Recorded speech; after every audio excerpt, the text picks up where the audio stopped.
वृंदावन के जो कूप हैं, वापी हैं, तड़ाग हैं, अर्थात सरोवर, कुआं, जो भी जल है ये दिव्य, दिव्यामृताभिर्युतम, दिव्य है और अमृत है।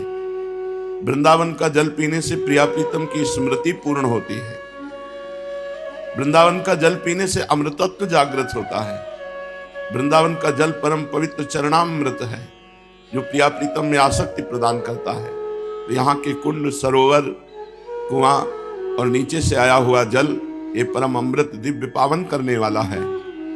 दिव्योद्यत फल पुष्प वाटिक मनंताश्चर्य वल्ली द्रुमम, ब्रज में प्रकट हुआ फल बड़ा दिव्य है, चाहे वो टेटी ही क्यों ना हो।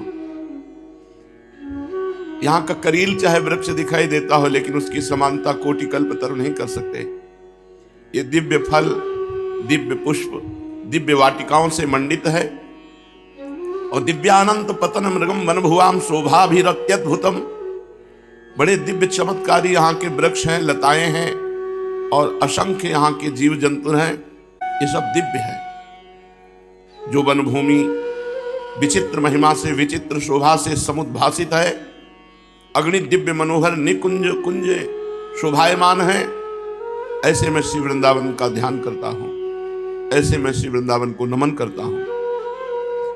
श्री राधिका मदन मोहन केलि कुंज पुंजैर्व्रतम दुर्मलता घन रत्न भूमि, आनंद मत्त मृग पक्षी कुलाकुलम, श्री वृंदावनम हरति कस्य हठान्न चेता। श्री राधा मदन मोहन की एक केली कुंज है। समूह की समूह कुंज निकुंज, कोई एक दो निकुंज, एक दो कुंज नहीं है। और घनी घनी वृक्ष लताएं, लताएं वृक्षों को आलिंगित किए हुए परिवेष्टित है। यहाँ की भूमि रत्नमयी है, यहाँ के पशु पक्षी आनंद मत्त हैं। ऐसा श्री वृंदावन बलपूर्वक हमारे चित्त का अपहरण कर रहा है। बलपूर्वक जो हमारा चित्त विषयों में लगा हुआ है, वृंदावन वासी का चित्त वृंदावन अपहरित करके श्री प्रिया प्रीतम के चरणों में अर्पित कर देता है। इसलिए धन्य भाग्य है, अहो भाग्य है जिन्होंने आजीवन वृंदावन वास का नियम ले लिया। अब उनके चित्त का अपहरण, चंचल चित्त आकर्षणी प्रिया जो, चित्त चोर लाल जो, और बलपूर्वक चित्त का अपहरण करने वाला वृंदावन, इतने समर्थ प्रिया लाल वृंदावन अब भला उसका चित्त संसार में फंसाएगा। इसलिए मैं ऐसे बलपूर्वक चित्त का हरण करने वाले वृंदावन का वास स्वीकार करता हूं, आश्रय स्वीकार करता हूं। श्रीमद् भागवत महापुराण।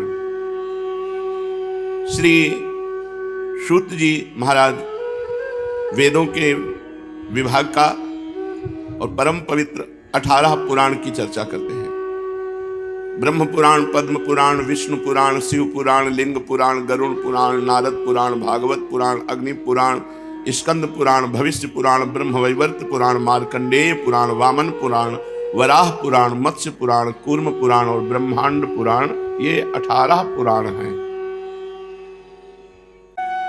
व्यास जी की शिष्य परंपरा ने जिस प्रकार वेद संहिता और पुराण संहिताओं का अध्ययन, अध्यापन, विभाजन आदि किया, वो मैंने तुम्हें सुना दिया।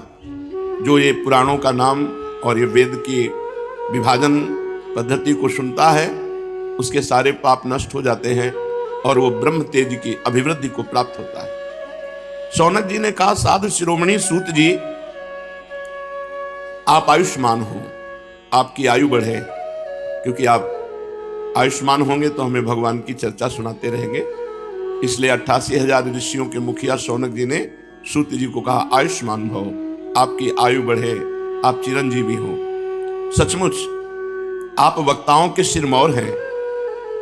जो लोग संसार के अपार अंधकार में भूल भटक रहे हैं, उन्हें आप वहां से निकालकर प्रकाश स्वरूप परमात्मा का साक्षात्कार करा देते हैं। आप कृपा करके हमारे एक प्रश्न का उत्तर दीजिए। लोग कहते हैं कि मृकंड ऋषि के पुत्र मार्कंडेय ऋषि चिरायु हैं, और जिस समय प्रलय ने सारे जगत को निगला था, उस समय भी वे बचे रहे। परंतु सूत जी, वे तो इसी कल्प में हमारे ही वंश में उत्पन्न हुए एक श्रेष्ठ भृगुवंशी हैं। और जहां तक हमें मालूम है कि इस कल्प में अब तक प्राणियों का कोई प्रलय नहीं हुआ है। ऐसी स्थिति में यह बात कैसे सत्य हो सकती है कि जिस समय प्रलय का समय नहीं आया और प्रलय हुआ और केवल मार्कंडेय जी बचे। जब पूरी पृथ्वी जल में डूब रही थी उस समय केवल मार्कंडेय जी डूब उतरा रहे थे और उन्होंने अक्षय वट के पत्ते के दोने में अत्यंत अद्भुत और सोए हुए बाल मुकुंद भगवान का दर्शन किया। सूत जी, हमारे मन में बड़ा संदेह है और इस बात को जानने की बड़ी उत्कंठा है और आप बड़े योगी हैं, पौराणिकों में सम्मानित हैं, आप कृपा करके हमारा यह संदेह मिटा दीजिए। सूत जी महाराज ने कहा, शौनक जी आपने बड़ा सुंदर प्रश्न किया, इससे लोगों का भ्रम मिट जाएगा और सबसे बड़ी बात तो यह है कि इसमें भगवान की मंगलमयी महिमा है। जो इसका गान करता है उसके सारे कलिमल नष्ट हो जाते हैं। शौनक जी, मृकंड ऋषि ने अपने पुत्र मार्कंडेय के सभी संस्कार समय समय पर किए। मार्कंडेय जी विधि पूर्वक वेदों का अध्ययन करके तपस्या और स्वाध्याय से संपन्न हो गए थे। मार्कंडेय जी ने आजीवन ब्रह्मचारी रहने का व्रत लिया, अखंड ब्रह्मचर्य, और शांत भाव से रहने लगे। सिर पर जटाएं बढ़ा रखी थी, वृक्षों की छाल का ही वस्त्र पहनते थे। वे अपने हाथ में कमंडल और दंड धारण करते, शरीर पर यज्ञोपवीत और मेखला शोभायमान रहती। काले मृग का चर्म, रुद्राक्ष की माला और कुश, यही उनके पास संपत्ति थी। ये सब उन्होंने अपने आजीवन ब्रह्मचर्य व्रत की पूर्ति के लिए ही ग्रहण किया था। वे सायंकाल और प्रातःकाल अग्निहोत्र, सूर्योपस्थान, गुरुवंदन, ब्राह्मण सत्कार, मानस पूजा और मैं परमात्मा का स्वरूप ही हूं, इस प्रकार की भावना के द्वारा भगवान की आराधना करते। सायं प्रातः भिक्षा लाकर गुरुदेव के चरणों में निवेदन कर देते और मौन हो जाते। गुरु जी की आज्ञा होती तो एक बार भोजन कर लेते, अन्यथा उपवास कर जाते। मार्कंडेय जी ने इस प्रकार तपस्या और स्वाध्याय में तत्पर रहकर करोड़ों वर्ष तक भगवान की आराधना की। करोड़ों वर्ष इस प्रकार उन्होंने आराधना करके मृत्यु पर विजय प्राप्त कर ली। जिस मृत्यु को जीतना बड़े बड़े योगियों के लिए भी कठिन है, उस मृत्यु पर मार्कंडेय जी ने तपस्या और भजन के द्वारा विजय प्राप्त कर ली। मार्कंडेय जी की मृत्यु विजय को देख करके भगवान ब्रह्मा, भृगु, भगवान शंकर, दक्ष प्रजापति, ब्रह्मा जी के अन्य पुत्र तथा मनुष्य, देवता, पितर एवं अन्य सभी प्राणी अत्यंत विस्मित हो गए। आजीवन अखंड ब्रह्मचर्य व्रतधारी एवं योगी मार्कंडेय जी ने इस प्रकार तपस्या, स्वाध्याय और संयम आदि के द्वारा अविद्या आदि सारे क्लेशों को मिटाकर शुद्ध अंतःकरण से इंद्रियातीत परमात्मा का ध्यान करने लगे।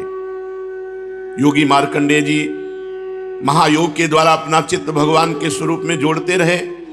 इस प्रकार साधन करते करते बहुत समय 6 मनवंतर व्यतीत हो गए। ब्रह्मन इस 7वें मनवंतर में जब इंद्र को पता चला तब तो वे उनकी तपस्या से शंकित और भयभीत हो गए। इसलिए उन्होंने मार्कंडेय जी की तपस्या में विघ्न डालना आरंभ कर दिया। शौनक जी, इंद्र ने मार्कंडेय जी की तपस्या में विघ्न डालने के लिए उनके आश्रम पर गंधर्व, अप्सराएं, काम, वसंत, मलयानिल, लोभ और मद को भेजा। भगवान वे सब अप्सरादि देवराज इंद्र की आज्ञा के अनुसार मार्कंडेय जी के आश्रम पर गए। मार्कंडेय जी का आश्रम हिमालय के उत्तर की ओर है। वहां पुष्पभद्रा नाम की नदी बहती है और उसके पास ही चित्रा नाम की एक शिला है। शौनक जी, मार्कंडेय जी का आश्रम बड़ा ही पवित्र है। चारों ओर हरे भरे पवित्र वृक्षों की पंक्तियां हैं, उन पर लताएं लहलहाती रहती हैं। वृक्षों के झुरमुट में स्थान स्थान पर पुण्यात्मा ऋषिगण निवास करते हैं। बड़े ही पवित्र एवं निर्मल जल से भरे जलाशय सब ऋतुओं में एक से ही रहते हैं। मार्कंडेय जी के आश्रम में कहीं मतवाले भंवरे अपने संगीतमयी गुंजार से लोगों का मन आकर्षित करते रहते हैं, तो कहीं मतवाले कोकिल पंचम स्वर में कुहू कुहू कूकते रहते हैं, कहीं मतवाले मोर अपने पंख फैलाकर कलापूर्ण नृत्य करते रहते हैं, तो कहीं अन्य मतवाले पक्षियों का झुंड खेलता रहता है। मार्कंडेय मुनि के ऐसे पवित्र आश्रम में इंद्र के द्वारा भेजे हुए वायु ने प्रवेश किया। पहले वहां उसने पहले शीतल झरनों की नन्ही नन्ही फुइयां संग्रह की, इसके बाद सुगंधित पुष्पों का आलिंगन किया, फिर काम भाव को उत्तेजित करते हुए धीरे धीरे आश्रम में वायु सुगंधित बहने लगी, शीतल मंद सुगंध वायु बहने लगी। कामदेव के प्यारे सखा बसंत ने अपनी माया फैलाई। संध्या का समय था, चंद्रमा उदित होकर अपनी मनोहर किरणों का विस्तार कर रहे थे। सहस्त्र सहस्त्र डालियों वाले वृक्ष लताओं का आलिंगन पाकर धरती तक झुके हुए थे। नई नई कोपलों, फलों और फूलों के गुच्छे अलग ही शोभायमान हो रहे थे। बसंत ने अपना राज्य फैलाया। फिर कामदेव ने वहां प्रवेश किया। उसके साथ गाने बजाने वाले गंधर्व झुंड के झुंड चल रहे थे। चारों ओर बहुत सी स्वर्गीय अप्सराएं चल रही थीं। अकेला काम ही सबका नायक था। उसके हाथ में पुष्पों का धनुष और उस पर सम्मोहन आदि बाण चढ़े हुए थे। उस समय परम ब्रह्मचारी मार्कंडेय मुनि अग्निहोत्र करके भगवान की उपासना कर रहे थे। उनके नेत्र बंद थे। वे इतने तेजस्वी थे मानो स्वयं अग्निदेव ही मूर्तिमान होकर बैठे हों। उनको देखने से ही मालूम हो जाता था कि इनको पराजित कर सकना बहुत ही कठिन है। इंद्र के आज्ञाकारी सेवकों ने मार्कंडेय मुनि को इसी अवस्था में देखा। अब शुरू हुआ आकर्षण। अप्सराएं मार्कंडेय ऋषि के सामने नाचने लगी। गंधर्व मधुर गान करने लगे। मृदंग, वीणा, ढोल आदि बाजे बड़े मनोहर स्वर में बजाने लगे। शौनक जी, अब कामदेव ने अपने पुष्प निर्मित धनुष पर पंचमुख बाण चढ़ाया। उसके 5 बाणों के नाम हैं शोषण, दीपन, सम्मोहन, तापन, उन्मादन। जिस समय उसने इन 5 बाणों को निशाना लगाया मार्कंडेय जी पर, उसी समय इंद्र के सेवक बसंत और लोभ ने मार्कंडेय मुनि का मन विचलित करने के लिए प्रयत्नशील थे। मार्कंडेय जी के सामने बहुत सुंदरी अप्सरा पुंजिकस्थली वो गेंद खेल रही थी। बार बार वक्षा स्थल के भार से उसकी कमर लचक जाया करती थी। साथ ही उसकी चोटियों में गुथे हुए सुंदर सुंदर पुष्प और मालाएं बिखर कर धरती पर गिरती जा रही थी। वो तिरछी चितवन से मार्कंडेय ऋषि की ओर देख रही थी। उसके नेत्र कभी गेंद के साथ आकाश की ओर जाते, कभी धरती की ओर, कभी हथेलियों की ओर। वो बड़े हाव भाव प्रकट करके गेंद खेल रही थी। वायु देवता ने काम किया। करधनी शिथिल हुई और वायु देवता ने उसका वस्त्र उड़ा दिया, क्योंकि मार्कंडेय ऋषि को मोहित करना है। कामदेव ने अपना अवसर ठीक समझकर कि मैंने मार्कंडेय मुनि को जीत लिया, ऐसा समझकर उसने 5 बाण एक साथ संधान किए, परंतु एक न चली। अप्सरा का निर्वस्त्र हो जाना, संगीत बजना, काम के 5 बाणों का संधान हो जाना, वो जीव के त्यों भगवदाकार बैठे रहे, कोई फर्क नहीं पड़ा। निष्फल हो गए 5 बाण कामदेव के। जैसे अभागे पुरुष के प्रयत्न सब विफल हो जाते हैं, ऐसे काम की एक न चली मार्कंडेय जी के सामने। शौनक जी, मार्कंडेय मुनि अपरिमित तेजस्वी थे। काम वसंत आदि आए तो थे इसलिए कि उन्हें तपस्या से भ्रष्ट कर देंगे, परंतु अब उनके तेज से काम जलने लगा और वैसे ही भाग गया जैसे छोटे छोटे बच्चे सोते हुए सांप को जगाकर भाग जाते हैं। शौनक जी, इंद्र के सेवकों ने इस प्रकार मार्कंडेय जी को पराजित करना चाहा, परंतु वे रत्ती भर भी विचलित न हुए। इतना ही नहीं, उनके मन में इस बात को लेकर तनिक भी अहंकार का भाव न हुआ कि मैं काम विजयी हूं। सच है, महापुरुषों के लिए कौन सी आश्चर्य की बात है। जब देवराज इंद्र ने देखा कि कामदेव अपनी सेना के साथ निस्तेज, हतप्रभ और परास्त होकर लौटा है और सुना कि ब्रह्मर्षि मार्कंडेय जी परम प्रभावशाली हैं, तो देवराज इंद्र को बड़ा ही आश्चर्य हुआ। शौनक जी, मार्कंडेय मुनि तपस्या, स्वाध्याय, धारणा, ध्यान और समाधि के द्वारा भगवान में चित्त लगाने का प्रयत्न करते रहते थे। अब उन पर कृपा प्रसाद की वर्षा करने के लिए मुनिजन नयन मनोहारी नरोत्तम नर और नारायण भगवान प्रकट हो गए। उन दोनों में एक का शरीर गौरवर्ण था, नर भगवान का, और नारायण भगवान का श्याम शरीर था। दोनों के ही नेत्र तुरंत के खिले हुए कमल के समान कोमल और विशाल थे। परीक्षा में पास हुए तो भगवत साक्षात्कार। नर नारायण भगवान प्रकट हुए, जिनकी 4 भुजाएं थी। एक मृग चर्म पहने हुए थे तो दूसरे वृक्ष की छाल, हाथों में क्यूस लिए हुए थे और गले में 3 सूत के यज्ञोपवीत शोभायमान थे। वे कमंडल और बांस का सीधा दंड धारण किए हुए थे। कमल गट्टे की माला और जीवों को हटाने के लिए वस्त्र की कूची भी रखे हुए थे। ब्रह्मा इंद्र आदि के भी परम पूज्य भगवान नर नारायण कुछ ऊंचे कद के थे और वेद धारण किए हुए थे। उनके शरीर से चमकती हुई बिजली के समान पीले पीले रंग की कांति निकल रही थी। वे ऐसे मालूम होते थे मानो स्वयं तप ही मूर्तिमान हो गया हो।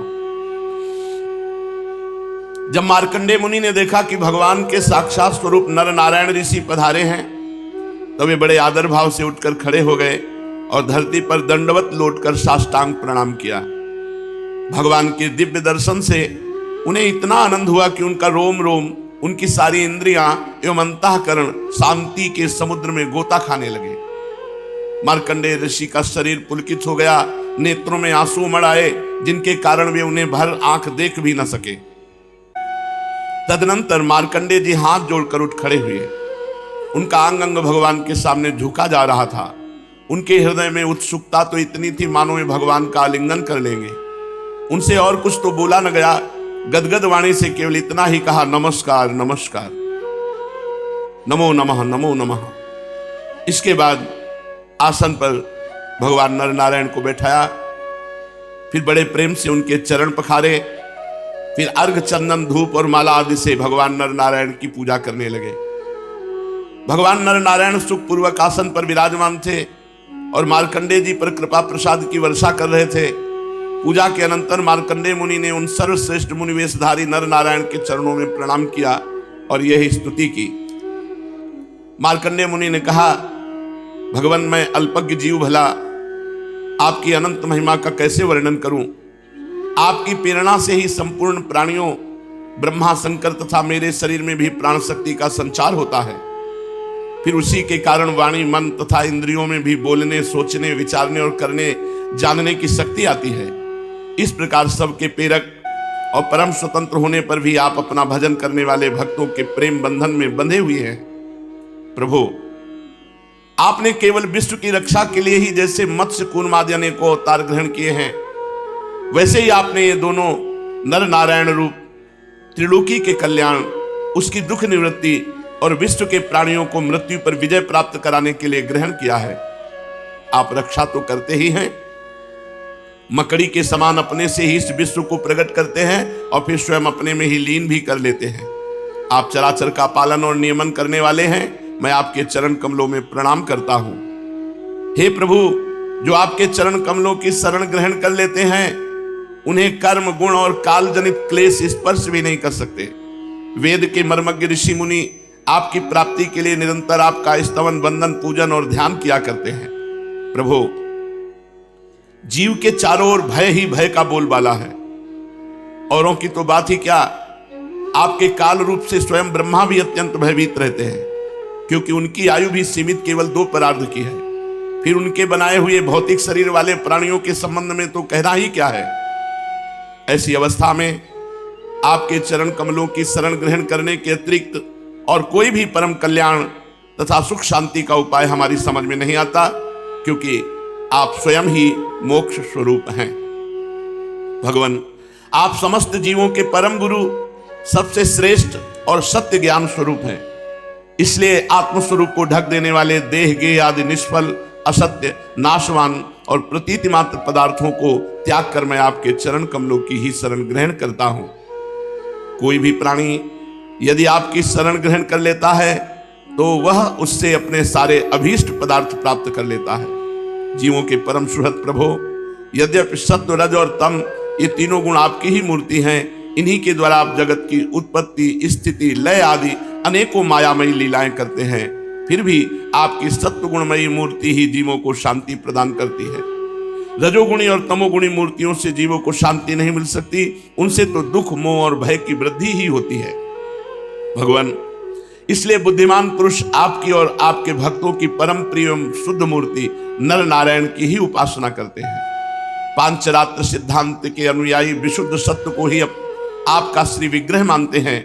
उसी की उपासना से आपके नित्य धाम वैकुंठ की प्राप्ति होती है। वैकुंठ धाम की विलक्षणता है कि वह लोक होने पर भी सर्वथा भय रहित, भोगयुक्त होने पर भी आत्मानंद से परिपूर्ण है। वे रजोगुण और तमोगुण को आपकी मूर्ति स्वीकार नहीं करते। भगवान, आप अंतर्यामी, सर्वव्यापक, सर्वस्वरूप, जगत गुरु, परम आराध्य और शुद्ध स्वरूप हैं। समस्त लौकिक और वैदिक वाणी आपके अधीन है। आप ही वेद मार्ग के प्रवर्तक हैं। मैं आपके इस युगल स्वरूप नर नारायण को नमस्कार करता हूं।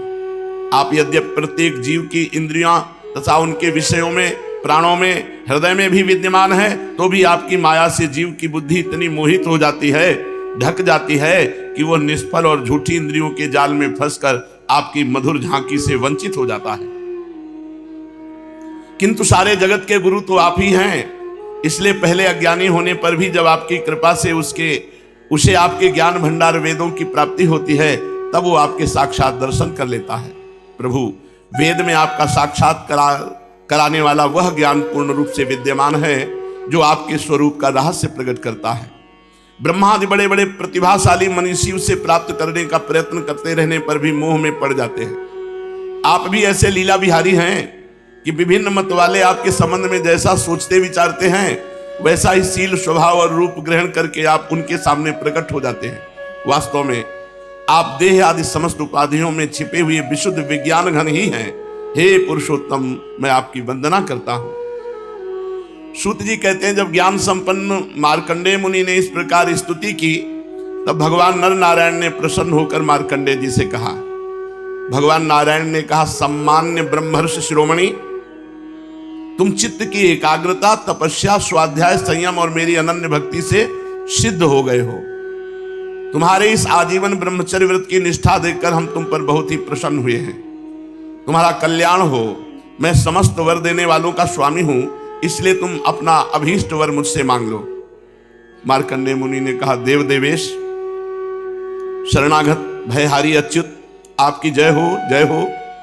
हमारे लिए बस इतना ही वर पर्याप्त है कि आपने कृपा करके अपने मनोहर स्वरूप का दर्शन कराया। ब्रह्मा, शंकर आदि देवगण योग साधना के द्वारा एकाग्र हुए मन से ही आपके परम सुंदर श्री चरण कमलों का दर्शन प्राप्त करके कृतार्थ हो गए हैं। आज उन्हीं आपने मेरे नेत्रों के सामने प्रकट होकर मुझे धन्य बनाया है। पवित्र कीर्ति महानुभावों के शिरोमणि कमल नयन, फिर भी आपकी आज्ञा हुई कि मैं वरदान मांगूं, तो मैं वरदान मांगता हूं। मैं आपकी वह माया देखना चाहता हूं जिससे मोहित होकर सभी लोक और लोकपाल अद्वितीय वस्तु ब्रह्म में अनेकों प्रकार के भेद विभेद देखने लगते हैं। ये वरदान मांगा मार्कंडेय जी ने, मुझे आप अपनी माया दिखाओ। सूत जी कहते, शौनक जी, जब इस प्रकार मार्कंडेय मुनि ने भगवान नर नारायण की इच्छानुसार स्तुति पूजा कर ली एवं वरदान मांग लिया, तब भगवान मुस्कुराए। मुस्कुराना ही माया है।